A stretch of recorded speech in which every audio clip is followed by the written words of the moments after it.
రూపమైన ఉపదేశం జరిగిపోయింది.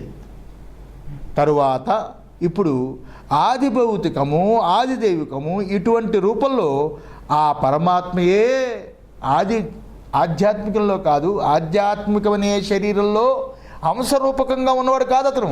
అంతే మాత్రమే కాదు అతను ఈ ఆధ్యాత్మిక ఉపాధుల్లో, ఆధ్యాత్మిక ఉపాధి అంటే జ్ఞానేంద్రియాలు కర్మేంద్రియాలు అంతఃకరణ చతుష్టయంతో కూడుకున్నది. దాని అంతటినీ చెప్పాడు భగవంతుడు. ఆశ్చర్యంగా వినకండి, ఎర్రికిపోతుంది నాకు. విన్నట్టుగా ముఖం పెట్టండి.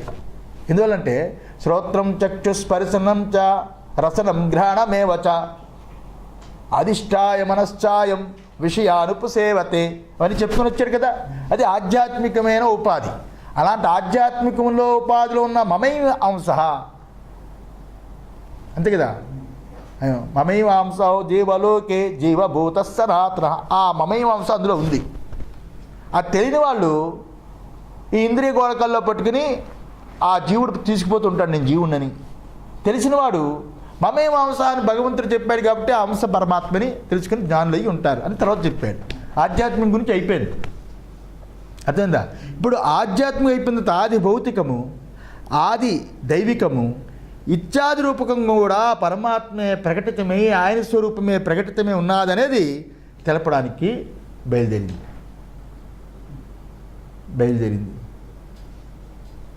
అండి ఆది దైవికం కూడా చెప్పాడు కదండి. యదాదిత్యగతం తేజో జగద్భాసయతే, అక్కడ కూడా సూర్యుచని చెప్పాడు కదా. వాటిని చెప్పలేదు, ఏవైతే అవి ప్రకాశింపలేవో ఆ పరమపదాన్ని అని చెప్పాడు, కానీ అందులో కూడా అని చెప్పలేదు. ఆధ్యాత్మిక ఉపాధుల్లో అయితే మమైవాంస అని చెప్పాడు, సూర్యచంద్రాలను అందులో కూడా అని చెప్పలే.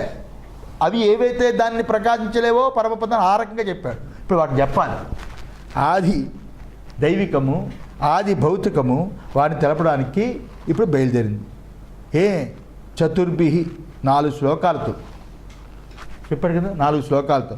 అంతటా పరమాత్మగా తెలుసుకుంటేనే ఊర్ధ్వమూలమదశాఖం అశ్వత్థం ప్రాహురవ్యయం అని సూత్రవాక్య యొక్క అభిప్రాయాన్ని తెలుసుకున్నట్టు అవుతుంది.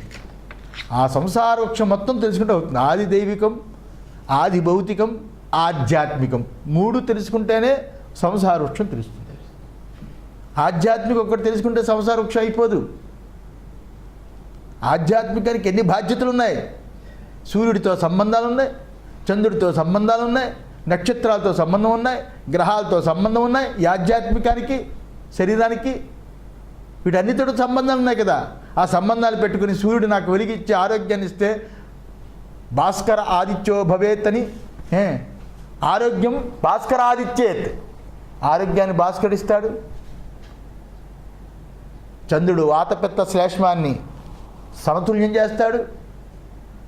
నక్షత్రాలలో ఏ నక్షత్రం అన్నది దానికి సంబంధం ఉంది, బంధుత్వం ఉంది. ఇంకా గ్రహాలు చూసుకుందామంటే ఆ గ్రహాలు నాకు అనుకూలంగా లేకపోతే వాళ్ళు బతిమాలుకుంటే జపాలు చేస్తే పంతులకి డబ్బులు ఇస్తే వాళ్ళు బాగా జపాలు చేస్తే వాడు నమ్మేది ఇలాగ అంటుంటాడు. ఇన్ని సంబంధాలు ఆది దైవికమైన సంబంధాలు ఉన్నాయి నాకు ఈ ఆధ్యాత్మిక శరీరానికి. ఆది భౌతికం అంటారా, ఇళ్ళు వాకిళ్ళి కట్టుకోవడానికి నాకు భూమి ఆధారం. ఇన్ని రకాల ఆది దైవిక ఎవరైతే నాకు సహాయం చేస్తున్నాయో నక్షత్రాలు కానీ సూర్యుడు కానీ చంద్రుడు కానీ భూమి కానీ ఏవైనా సహాయం చేస్తే అవన్నీ నాకు దేవుళ్ళు అన్నం పెట్టాయండి. అవి నేను బతకడానికి అవన్నీ నాకు అనుగ్రహిస్తున్నాయండి, వాటి దేవుడిగా పూజిస్తాం కదా. కానీ అయితే నిన్ను చెప్పా, ఈ నువ్వు దేవుడిగా పూజించే ఆది దైవికం ఆది భౌతికం చెప్పాలిగా. అందువల్ల దానిని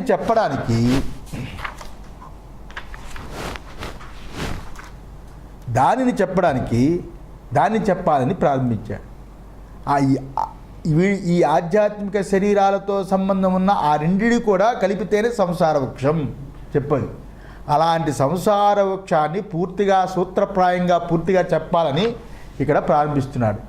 దీనికి యోగ్యత లేని వారు ఈ జీవ మాత్రానికి సహజంగా బాహ్య దృష్టి చేత చూసే వస్తువులందు అంతటా పరమాత్మ యొక్క విభూతిని చింతించాలి.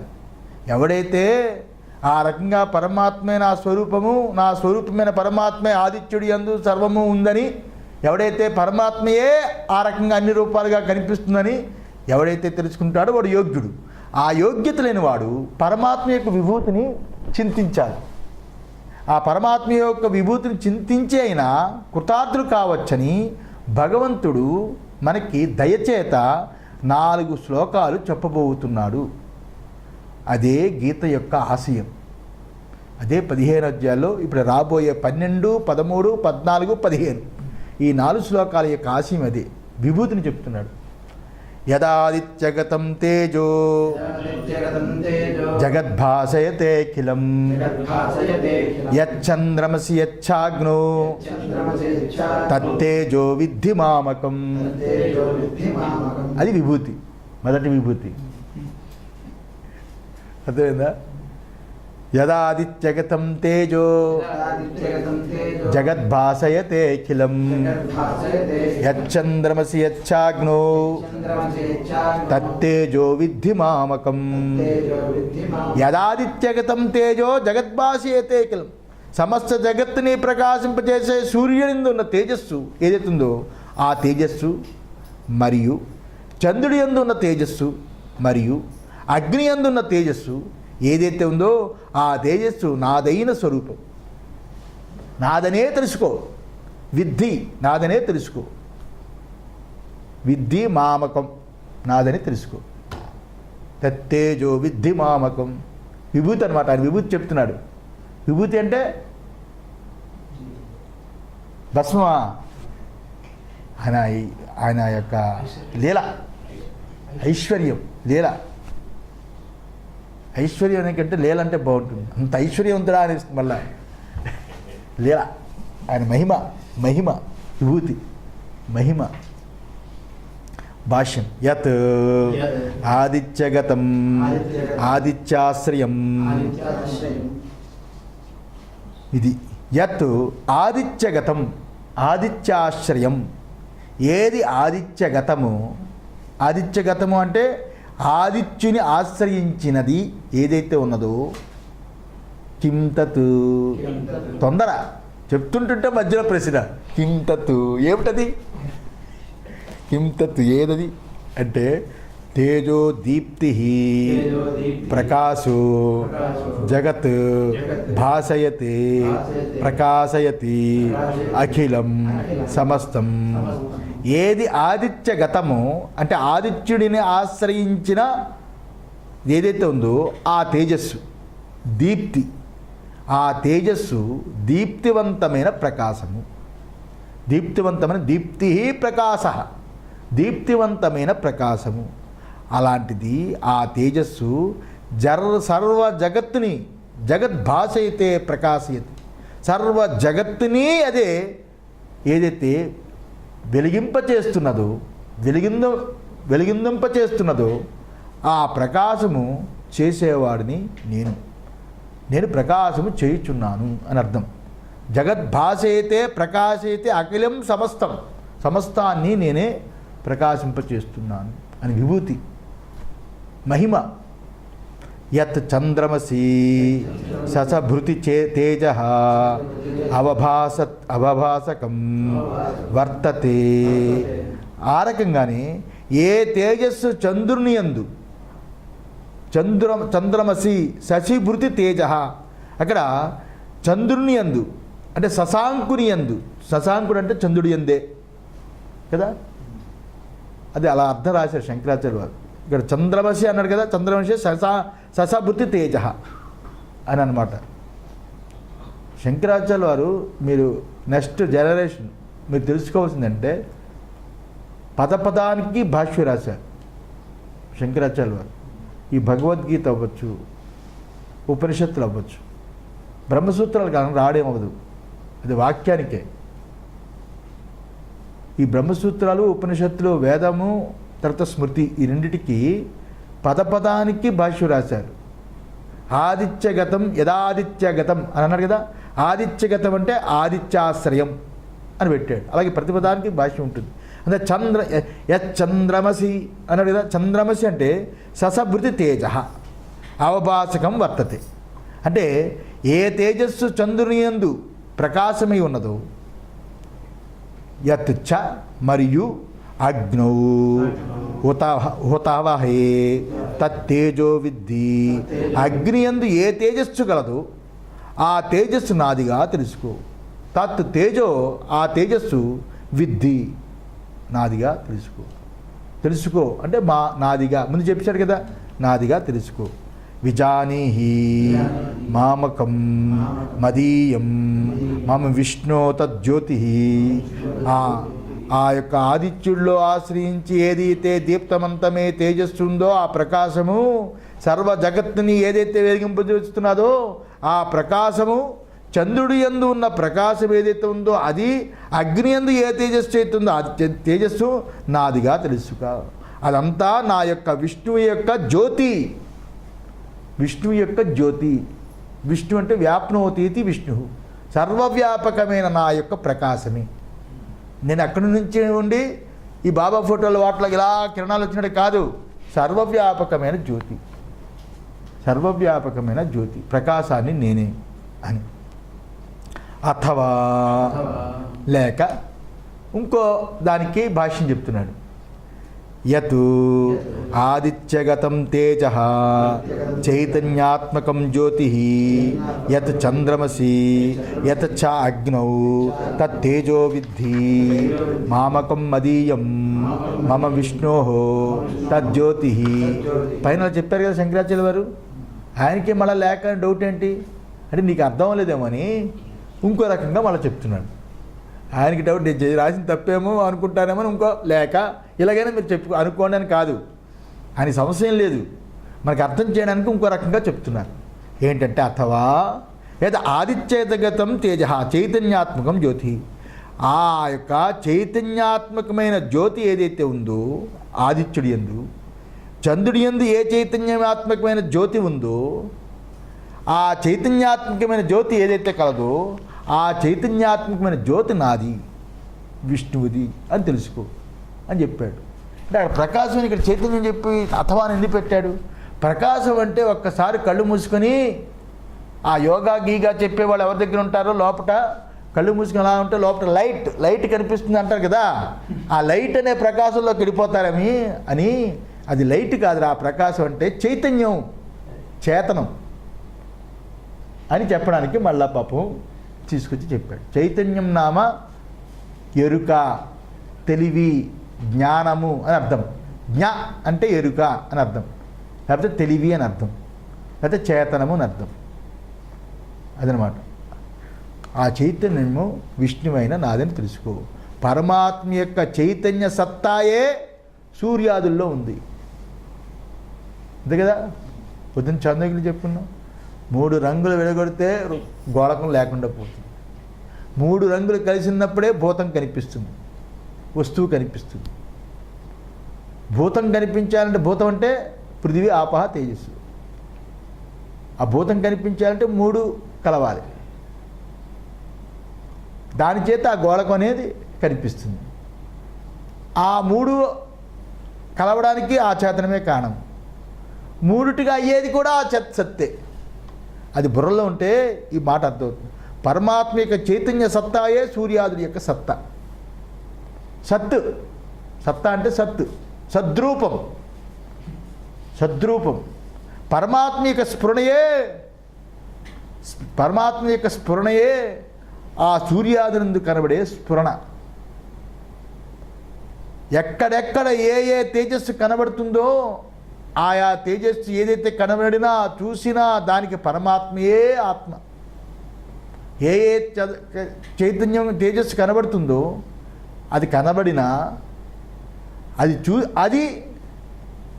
చైతన్యం. అవతల ఏవి చూసినా ఈ చైతన్యం ఏ తేజస్సు మనం కనబడినా, అర్థమైందా, ఇటు చూసినా అటు చూసినా ఏదైనా పరమాత్మయే ఆత్మ అనే భావనను సాధకులైన వాళ్ళు అభ్యసించడానికి విభూతి పరంగా ఈ రకంగా ఒక శ్లోకాన్ని చూపించారు. ఇంకా 3 శ్లోకాలు ఉన్నాయి. ఇంకా పూర్వపక్షి అడుగుతున్నాడు, ఇక్కడ వదిలి లేదు. పూర్వపక్షి అడుగుతున్నాడు ఏముంటుంది ఇక్కడ పూర్వపక్షి అనిపించిందా? తీరిగా ఉంది కదా, ఏమనిపించింది?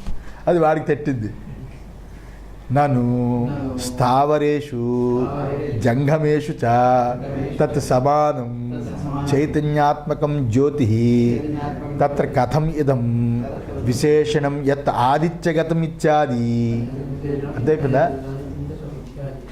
సంస్కృతం చదువుతున్నావు కదరా. ఓయి స్థావరేషు జంగమేషు చ తత్ సమానం చైతన్యాత్మక జ్యోతి.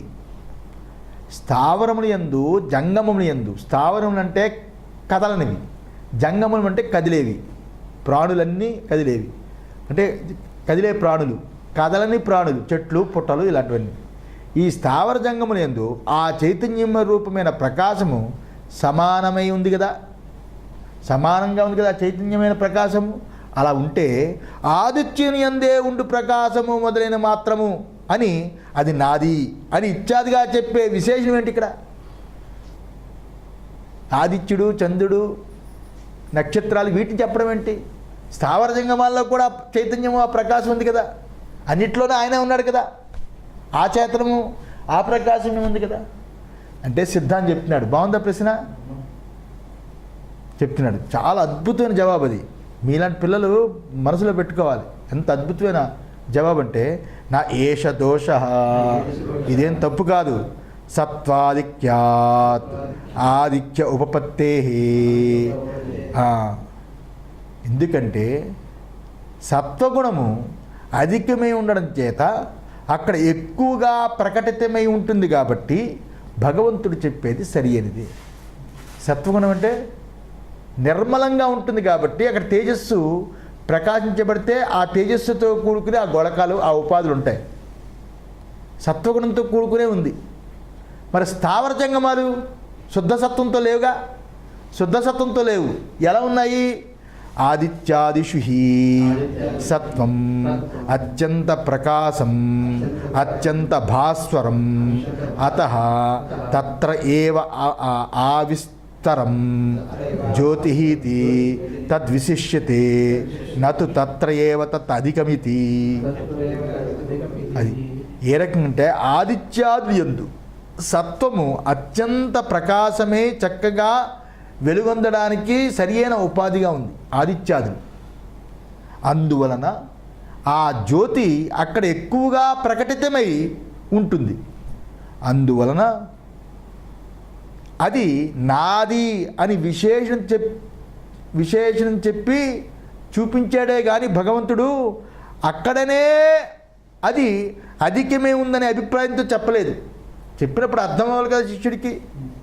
విశేషం తెలిపి ఆ రకంగా చెప్పింది. నతు తత్ర ఏవ తత్ అధికమితి. అంతేగాని అక్కడ అధికంగా నేను ఉన్నాను చెప్పలేదు.